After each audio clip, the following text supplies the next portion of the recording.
Jo, mačius ir tėvai matė. Aš nenorėjau biškį reikėjo vaisių. Jo, vaisių. Niekada nemačiau tik per miegą, kai niekur jis padėjo paglodėti dovaną. Raudonai. Raudonis visas. Didelis. Aš jau tik žinau, kad jis turi barzdą savo raudonus rūbus.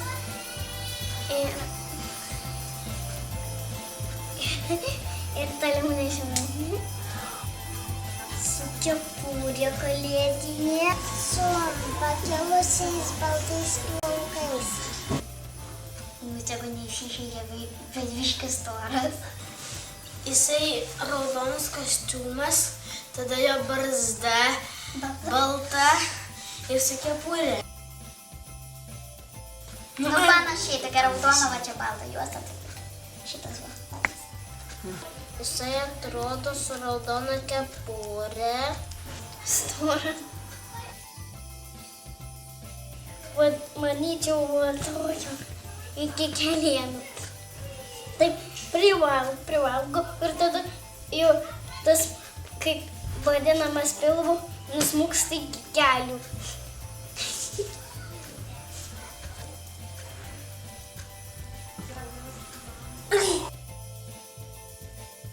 Suvalgė lašinėlį. Tai jau daug valgo. Ir taip pat nenapūstų vėjas. Nes daug valgo, nori būti stiprus per naktį, daug išdalydų dovanų visiems vaikams. Tikriausiai praryja visą moliuką ir pasidaro storas. Tai tu norėtum? Sakai, kad kareiviu nori būti. Jisai valgo ledus.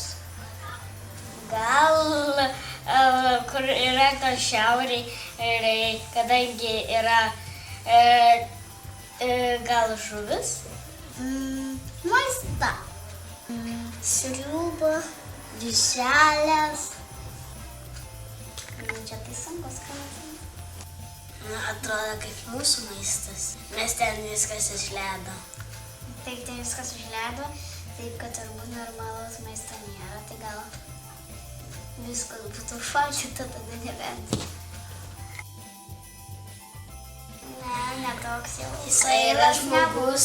Ne toks kvailas jau ne. Jisai yra žmogus, o ne koks žvėris. Gal virš 1000. Nu jau ne, toks senas, tai čia... 50. Nu va, ne, gal 50 nėra, gal... Nu, aš 70 ten vienas ar kažkiek nežinau. Aš nežinau. Ne, čia jau... Nes aš nekalėdžiu. Laiko klausimas. Čia jau... 50 gal. Nežinau. Daug. Gal daug, gal mažai. 100 metų. Gal. Nežinau, gal 100, gal 1000, o gal iš vis labai daug. Aš nežinau, kiek jam metų, bet kai aš tu važiuosiu, paklausiu, kiek jam metų, jis pasakys, kad jam 70, nes jis toks jau senas tikriausiai. 70 tikriausiai. 3 formuot. Prašau. Taip.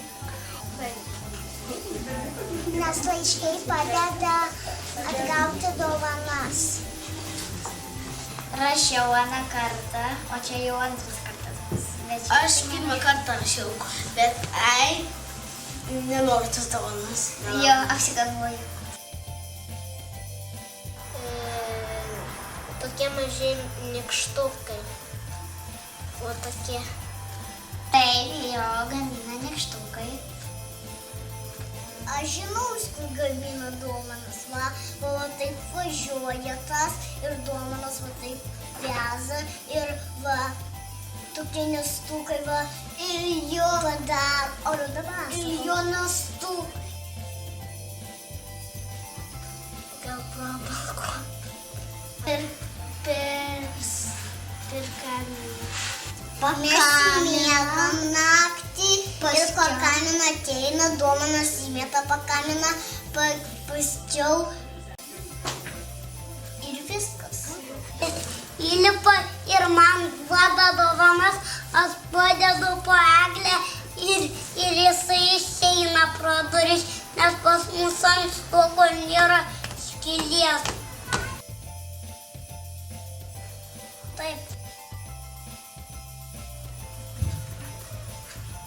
Tilptų visi daiktai. Ne. Brokus vos. Neneša. Nes jie išdykauja, neklauso tėvų ir visko kito neklauso. Jis tik padeda tai kažkokias nesąmonės. Ne. Vis dėlto jie atneši dar bus blogesnė. Draugams nieko nedovanoja iš viso, bet geriems viską dovanoja kalėdų seneliai. Ne, tikrai ne. Aš žinau, ką neša. Įdeda į dovaną ledo gabalą. Tokia dovana, kuri yra bloga. Ne, nes jie yra blogi ir negražiai elgiasi.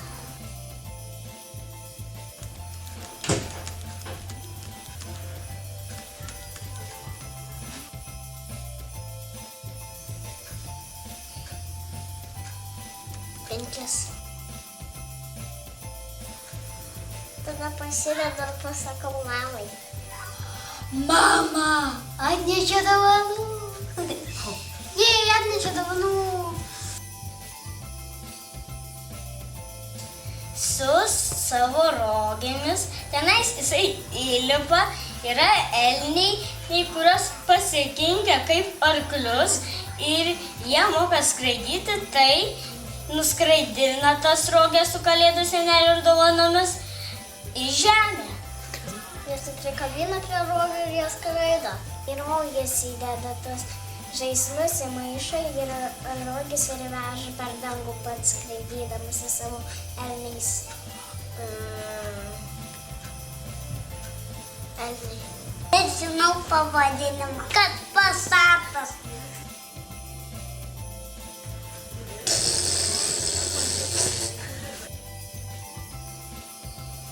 Jie valgo stebuklingas daržoves, nes tada jie pradeda skraidyti.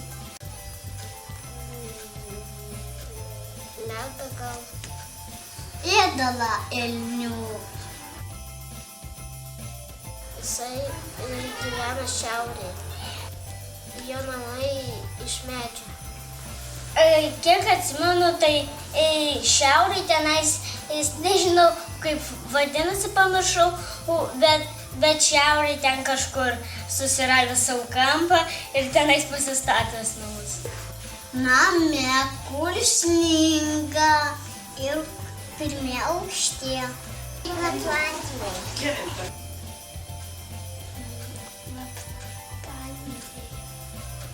Šiaurėje ledinį namą.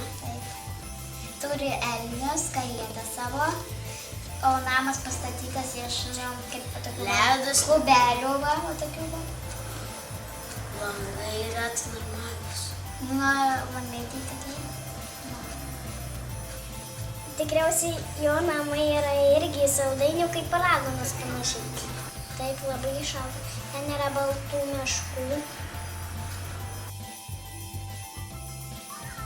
Turbūt, kad ne. Tik tulinų stukaus. Taip. Tikrai labai. Gal paklaustume, kalėdų senelį gali mūsų elniais paskraidyti? Ai, tai turbūt jau dovanas neša, tai paskraidytai ten menkų darbas. Molė. Aš noriu elnius pamatyti. Norėčiau. Taip.